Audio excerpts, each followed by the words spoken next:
Hi guys, I'm Carly. Today I'm here with Kevin Atwater, and we're gonna see what happens when you pass him the aux.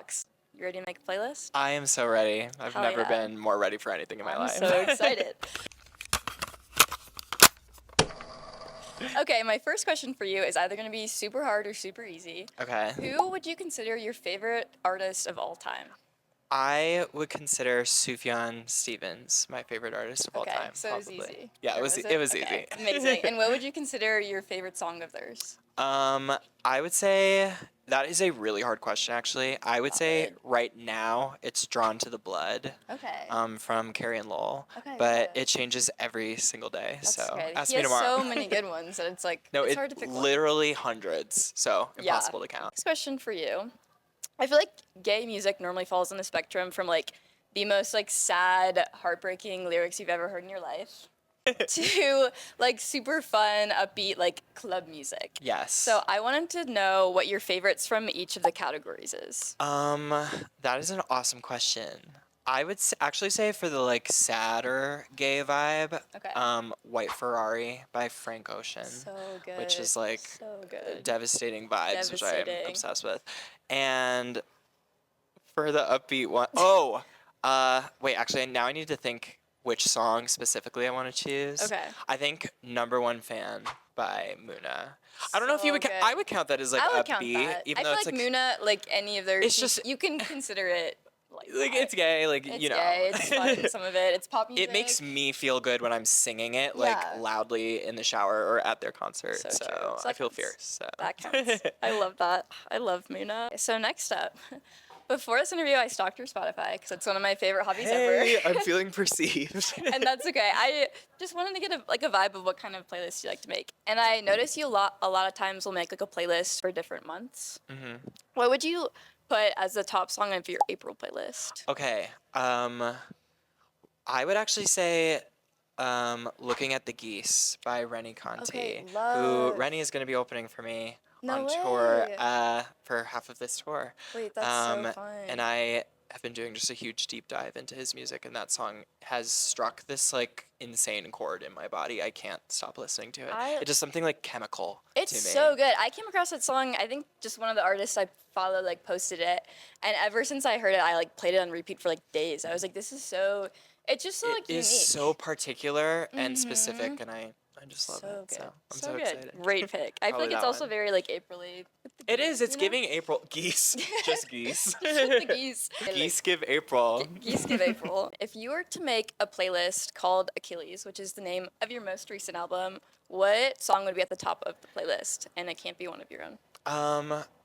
The predatory wasp of the Palisades is out to get us by Sufjan Stevens, Of course. which is like my go-to sort of like queer epic fable song Ooh, that also okay. feels like sort of musical theatery too in Yeah. a way, like the drama of it I really love, and it was a huge inspiration for me Okay, love. for the album, like storytelling. Yeah, Genius. that's perfect. So- We were just talking, you're from the Midwest. I'm from the Midwest. Love that. The Love Midwest has such like Let's go. specific vibes.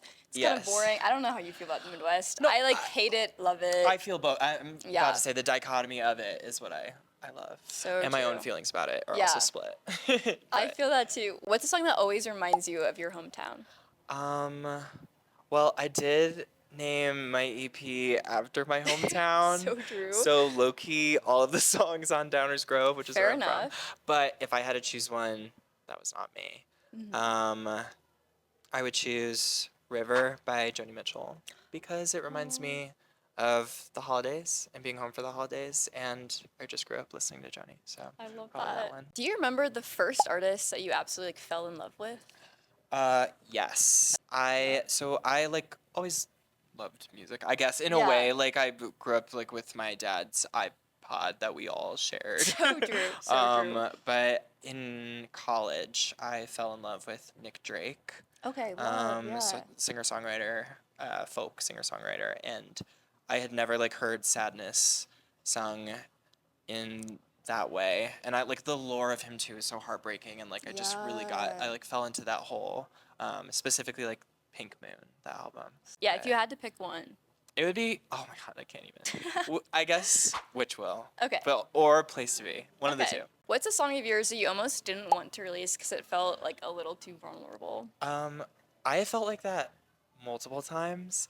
That feels Um, valid. but most recently, I have a song called Origami Roses on my Okay. album, Cool. and it's about like a sort of low key, really difficult situation, complicated relationship between me and someone in high school, and it felt really like I was worried about putting it out. I was very nervous about the way that like people would perceive me or even perceive like this person, and just like like it really stressed me out. But then like Yeah.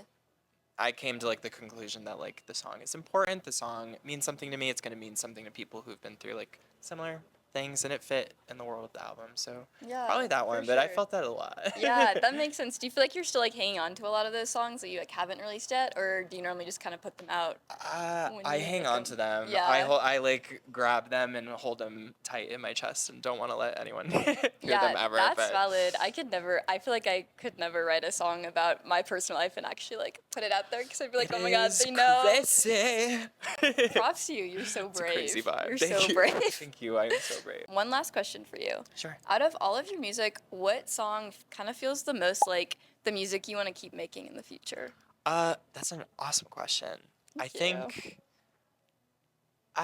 the thing is that I want to do so many Yeah. things, but I had a really fun time doing a song called "The Cage" Okay. I love on that song. thank you You're on my album, because it felt like I was like really pushing myself out of my comfort zone of just Yeah. like a quieter sound, and it just felt kind of like it made me feel very free, like doing something like more bigger and dramatic. So Yeah. it would be so cool to like sort of play around in that world Yeah. soon. Who knows? Maybe I love will. that. Who knows? Do you feel like Yeah. you'll want to explore like lots of different sounds, or do you think you'll kind of stick with the like slower, sadder? I think I have like my go-to sort of like Yeah.